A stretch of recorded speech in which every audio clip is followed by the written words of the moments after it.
براہ راست آپ کو لیے چلیں گے۔ وفاقی وزیر اطلاعات فواد چوہدری میڈیا سے گفتگو کر رہے ہیں۔ قریبی اور بڑا پرانا تعلق تھا، اور افغانستان کے معاملے کے اوپر اور اس کے علاوہ جو ٹیررزم سے متعلق ان کا جو علم اور نالج تھا وہ بہت وسیع تھا۔ اور رحیم اللہ یوسف زئی صاحب کا جو سب سے امپورٹنٹ میں سمجھتا ہوں، جو جس طرح سے اسماعیل بھی ابھی کہہ رہے تھے، بات یہ ہے کہ آپ کی جو انٹیگریٹی ہے،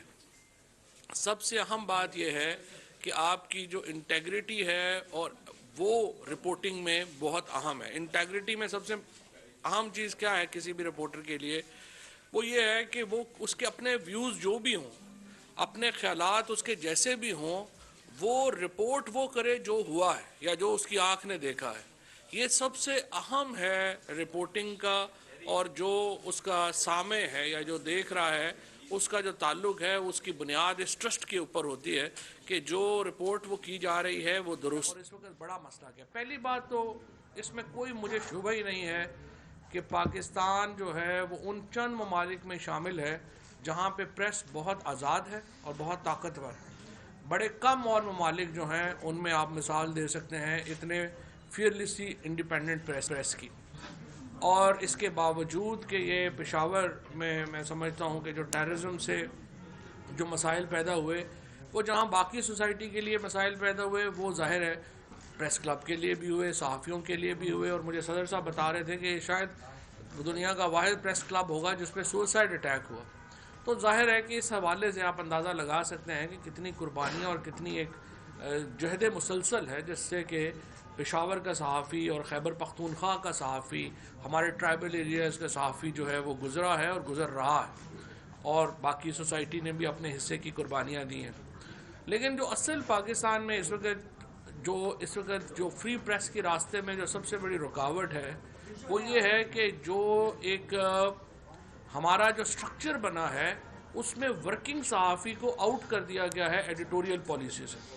اور اونرز نے یا مالکان نے یا سیٹھوں نے جو ایڈیٹوریل پالیسی ہے اس کے اوپر خود قبضہ کر لیا۔ یہ ایک سب سے بڑا میں سمجھتا ہوں ہرڈل ہے آزادی پریس میں، اور اس کے اوپر جو ہے وہ صحافتی تنظیموں کو اور جو ریگولیٹری ادارے ہیں ان کو مل کے کام کرنا چاہیے۔ اب بدقسمتی سے یہ بھی میں آپ کو بڑے مجھے افسوس ہے کہ ہماری زیادہ تر صحافتی تنظیمیں بھی وہی ہیں جنہوں مالکان نے بنایا ہوا ہے۔ وہ ابھی ہم نے جب ریگولیشن لے کے آنے کی کوشش کی کہ جو ہمارا، آپ دیکھیے میں نے پہلے بھی بات کی ہے اور سچی بات یہ ہے کہ مجھ پہ پھر وہ ایک آتا بھی ہے، 40% پروفٹس کمائے ہیں سارے میڈیا کے اداروں نے، لیکن آپ کی تنخواہیں تو نہیں بڑھی۔ ہمارے کیمرہ مینوں کا تو جو حالات ہیں وہ پتلے ہوئے ہیں، ہمارے رپورٹرز کو جو ہے وہ تو تنخواہ ان کی نہیں بڑھی ہے، لہٰذا اس کا دباؤ جو ہے وہ بنا دیا جاتا ہے جی مہنگائی ہو گئی ہے، جی حکومت کچھ نہیں کر رہی۔ جب آپ 40% پروفٹ کما رہے ہیں، ہمارے ہاں جو 100 بڑی کمپنیاں ہیں انہوں نے 929 ارب روپیہ پروفٹ کمایا،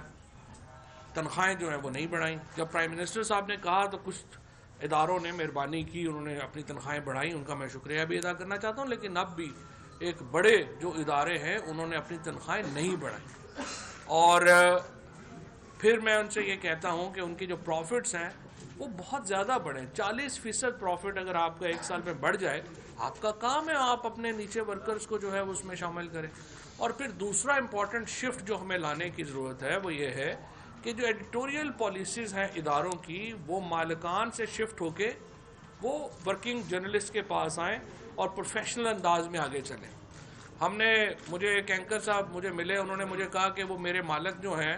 ان کا کام پھنسا ہوا ہے ایف بی آر کے پاس، وہ مجھے روز ہی جو ہے اس نے جو ہے وہ کہا ہوا ہے کہ نہیں آپ ایف بی آر کے اوپر پریس جو ہے وہ پروگرام کرو۔ اب اس طرح تو نہیں کوئی آزاد صحافی۔ پھر ہمارے ہاں ڈیمیجز کا لا کوئی نہیں ہے۔ ابھی جس طرح بات کر رہے تھے کہ لائبل لاز جو ہیں وہ ہونے چاہیے، جب آپ لائبل لاز لانے کی بات کریں تو وہ نہیں ہوتا۔ پھر آپ نے میں آپ کو یہ ضرور توجہ دلانا چاہتا ہوں کہ جس طرح سے گروپس بن گئے ہیں، آپ دیکھیے 5-7 صحافی ہیں، صحافی پتہ نہیں ان کو کہنا چاہیے یا نہیں کہنا چاہیے، لیکن انٹرسٹ گروپس ہیں۔ وہ ایک ٹویٹ کرے گا کہ جی اگلے جنوری میں جناب حکومت